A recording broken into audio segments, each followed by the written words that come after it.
Hi, elementary leaders. So, this week we are going to continue our walk through the Old Testament. We're going to be walking through the desert right along with Moses and his followers. At the beginning, we're going to play a fun game of what you eatin'. We're just going to talk to kids. Either they like it, they go to one side of the room. They don't like it, they go to the other side of the room. It's just the natural game of like, would you rather? It's just a game that we've played a lot. And for some reason, the kids love stating their opinions, talking about why they think what they want, and looking at each other and seeing if people like lemons or they don't like lemons. I don't know. They love the game, so we're playing it. Then you'll go right into story time. If you're the storyteller, it's all written out for you, but you can do it however you would like. And now, before I show you the craft, I would like you to all remember last week how easy our craft was. It was a store-bought craft. It was fairly easy for us to put together. We did run out of time towards the end, and so the kiddos were able to just take that home with them. And now I'll show you what you're doing this week. And I'd like to apologize ahead of time, but it's way too cute to not do. So we're gonna make quails. Super cute, right? Oh, he's kind of squished. I was holding him. Quails and the little plate of manna. So this is what you're making. He just glues right to there. Lots of steps. So if you are the storyteller, stay on task. Practice, practice, practice, because you need to keep your story about 15 minutes long, 18 at the most, because we've got to get the kids back to class. This is not a craft that they can take home and get on their own. We have to do it together. And if I were teaching the class, which I will be teaching a couple classes this week, if I were teaching, I would do it 1 point at a time. So I'm going to show you how I would do it. I would pass out all these yellow pieces of paper and have the kids cut out their base.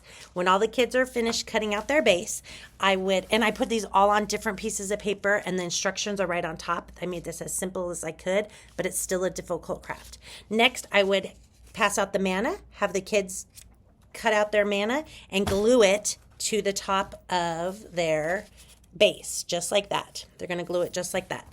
Next, I would do the body. The body pieces are green.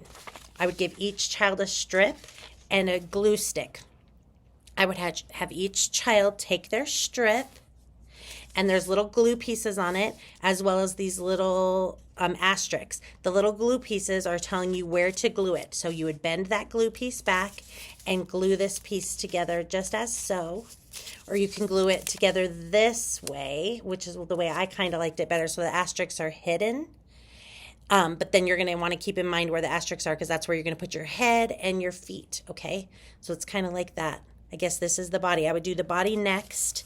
Then I would do the wings and the feet. The wings and the feet are all in blue. The wings you just fold up into the same pattern as this, just like this. It'll be just like that. You'll glue them together, and then you will glue them inside on the little asterisk inside so that it looks like this. You have a video to watch as well. I know she did it. I can tell by looking at it. She glued her wing on upside down. So don't make the same mistake, although it's fine. It's a wing is a wing is a wing. But put it like that, and you'll glue that right inside. And then the other part of your blue feet is these little things. So what I did is I would give each child 2 of these.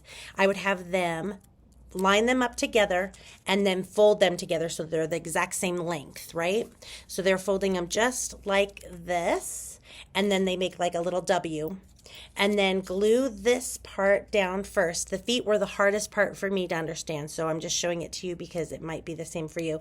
Glue this part down, so it's just like that.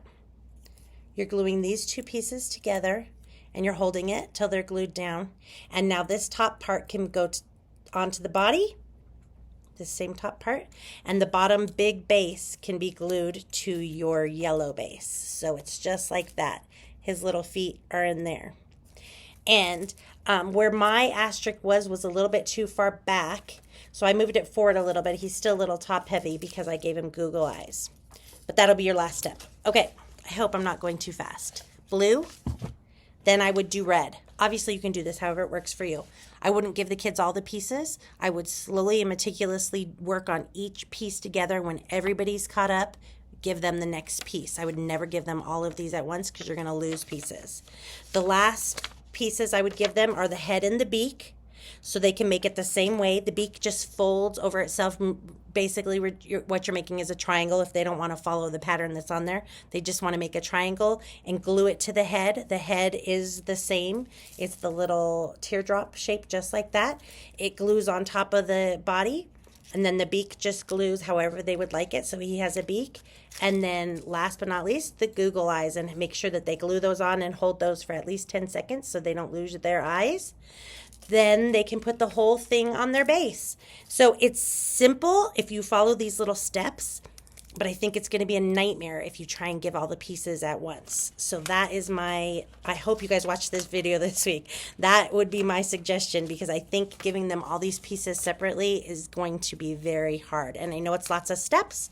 In your curriculum, you also have a video. You can watch it several times so that you're good at it and you're ready to go, and then it will be fun. And the whole time when you're cussing in your hearts at me and you're mad, remember it's cute, it's for the kids, and last week you had a super, super easy craft. And I think next week is super easy again too. So thanks for all you guys do for kids. Remember that you love me and you love working with me, and it's not that bad. This quail is going to be adorable.